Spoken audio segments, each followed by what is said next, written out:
Sarap pa. Ha? Marunong ka pala magluto. Siyempre naman po, Tito Richie. Kailangan kasi may asawa na po ako. Pag walang asawa, pwedeng hindi marunong magluto. Tito Richie naman eh. Pero tama yan, marunong ka. Kaya lang baka si Roxanne nagtuturo sa'yong magluto. Huwag ka makikinig yan. Ha? Wala sinabing tama yan, ha? Ang alam nilutuin yan, tubig. Ha? Natutusta pa. Natutuyuan, ha? Hoy, Mang Richie! Kung wala akong alam sa pagluluto, siguro naman pinatalsik na ako ni Ma'am. Eh kayo naman tong walang alam gawin, kundi ang lumamon sa bahay. Nga mo, ha? Iyahampas ko yung kawali sa... Rorio!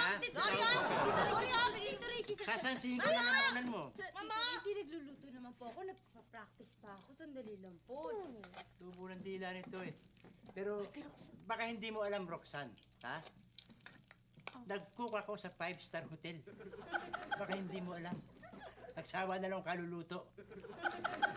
Yung isda, yung ganyan. Talaga, Tito Yan, Richie? ini-check Sige na nga, yan. pakita nyo sa akin kung paano kayo magluluto John.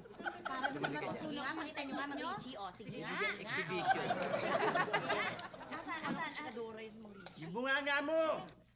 Masyado kang maingay, para kang pinakain ng paa ng baboy. Sige, ayun na. Tumahimik ka dyan, ha? O, ayan. Yung magagaling, hinahagis-hagis yan. O. Ito.